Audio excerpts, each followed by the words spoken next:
mohon pendapat sekilas saja sambil menyeletuk. Apa yang Anda dapat setelah Anda merasa nggak mungkin, terus apa yang Anda dapat? Mulai. Terima kasih. Nah, ada hal yang mau saya ceritakan adalah workshop seperti begini bukan workshop yang setiap saat diadakan. Saya harus menyiapkan mental 7 hari sebelum acara dan 3 hari setelah acara. Karena itu saya nggak pengen ngadain sebenarnya tiap bulan gitu, kalau 4 bulan, 5 bulan sekali.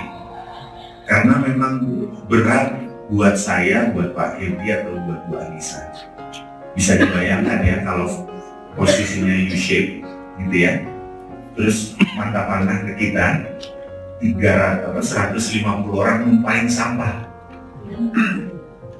Jadi kenapa kami harus berbanyakan? Karena kita menerima sampah banyak. Jadi 2 kali Pak Kirti kemarin pingsan.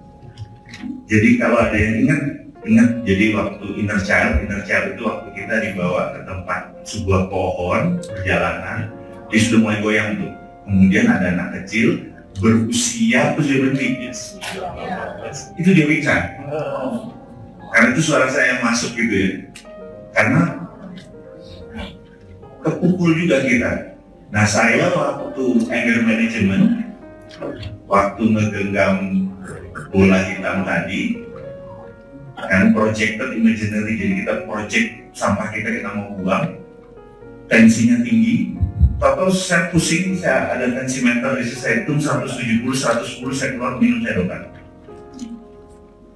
Jadi nggak mudah mengelola kayak gini, karena splatternya ke kita. Jadi bahkan ada 2, Mbak Desi sama Mbak Zeta nggak bisa join karena di luar, karena angkatan 2 angkatan yang lalu di rumah sakit hanya karena tertimpa gitu ya. Itu fasilitatornya aja kena gitu. Tapi Anda lega, bener nggak?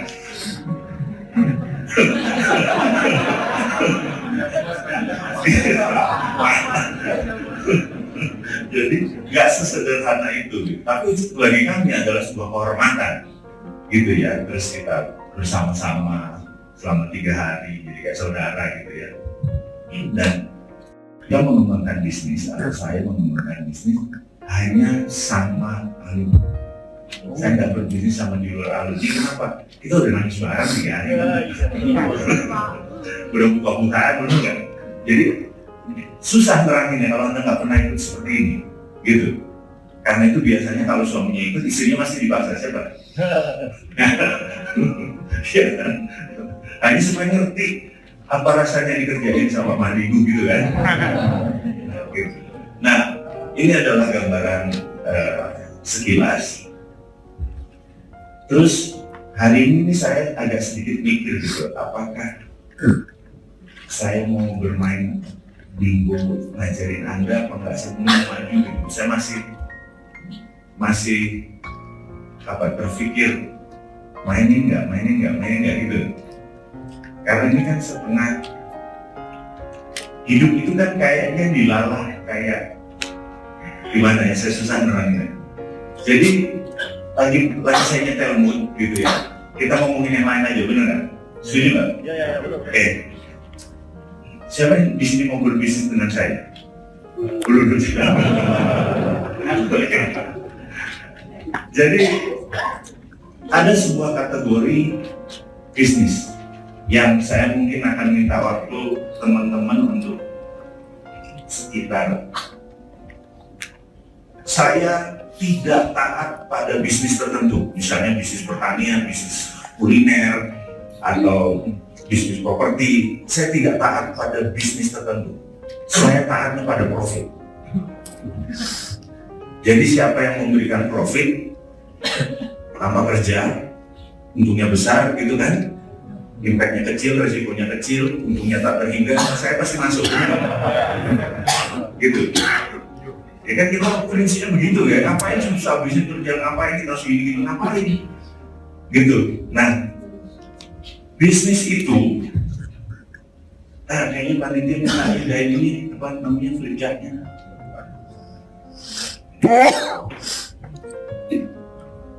Ini sekitar 10 menit, 15 menit kali ya, belum sekitar di sini. Semangat kan? Oke, bisnis itu harus masuk rumus 1, 2, 3. Selama bisnis itu masuk rumus 1, 2, 3, ini disebut good business.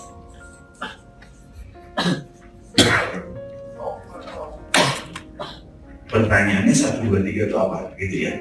1, 2, 3 itu adalah, ini saya kasih number saja, angka. Kalau saya masuk 1 miliar, tahun kedua uang saya harus jadi 3 miliar. Jadi masuk 1, tahun kedua ini masuk, ini dana ya, harus naik 3 kali lipat. Apa yang naik? Bisa asetnya yang naik, bisa profitnya naik, bisa omsetnya. Sebenarnya harus tiga-tiganya. Nilainya naik gitu ya. Kalau properti kan nilainya lebih naik. Jadi ada nggak bisnis seperti ini? Ada. Jadi kalau Anda mau nawarin bisnis ke saya, masuk kategori ini nggak? Masuk. Gitu. Kalau masuk pasti saya masuk. Benar nggak? Siapa gitu ya? Nah, jadi coba Anda hitung. Saya masuk 1 miliar atau saya masuk 100 juta, tahun kedua jadi 300 gitu ya. Ya gitu. Ada bisnis yang disebut excellent business.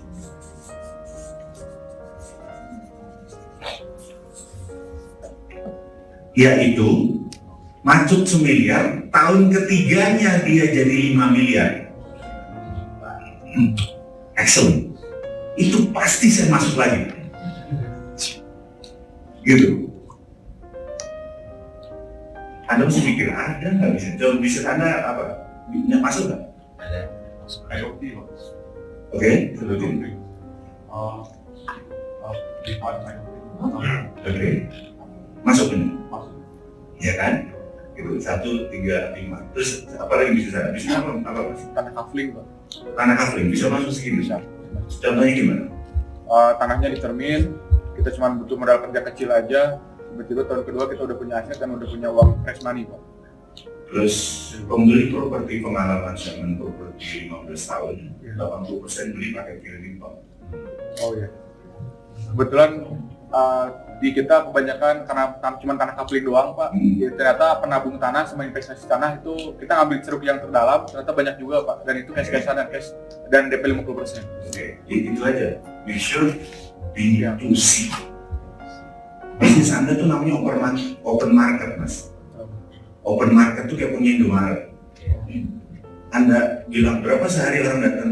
Kita 200, Pak. Seharusnya berapa 5 juta? Kalau hari ini nggak tahu, Pak. Kalau hujan yang datang cuma 1, Pak.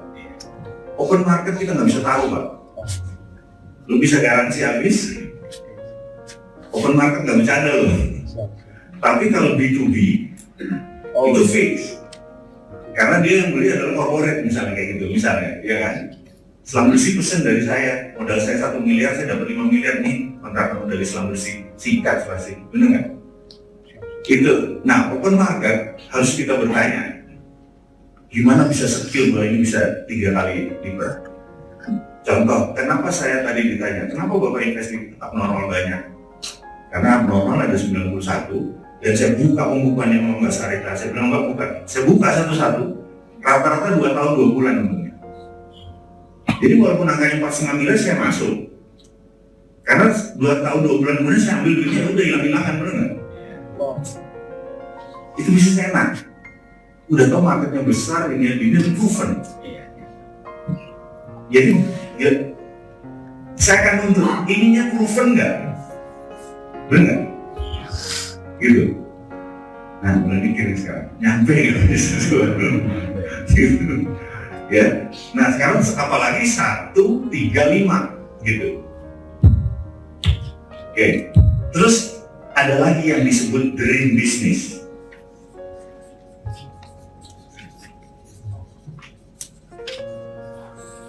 Dream business adalah tahun masuk 1 miliar, tahun kedua jadi 3 miliar, tahun ketiganya jadi 5 kali, tahun kelimanya jadi 10.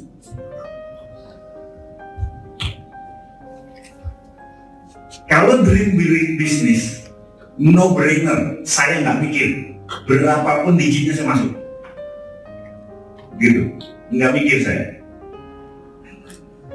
Nah ini mukanya udah mulai mikir, emang ada bisnis tahun kelima 10 kali, bener nggak? Bener nggak? Ada. Bisnismu apa bukan, gitu kan? Bisnis orang, gitu kan?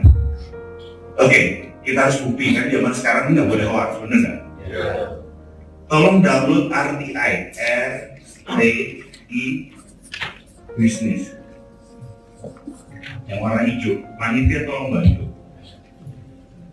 RTI Business.